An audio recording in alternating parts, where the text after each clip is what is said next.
ये टूरिस्ट से जितने भी पैसे मिलते हैं वो कम्युनिटी वालों को देते हैं, वो नीचे से इंजीनियर बुला के फिर इसको टाइड वगैरह करते हैं। तो यानी इतना फुट स्टेप है टूरिस्ट का, क्योंकि ये काफी नॉर्मल सी प्राइस उन्होंने 60 रुपए का टिकट रखा है। तो क्या इतने पैसे जमा हो जाते हैं कि हर महीने इंजीनियर को बुलाने के बाद मेंटेनेंस हो? नहीं ना, वो साल में एक दफा बुलाते हैं। साल में एक दफा साल में बुलाते हैं।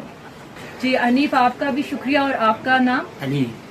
सॉरी, अली। अली अली। अली, आप दोनों का बहुत बहुत शुक्रिया। Thank you. शुक्रिया।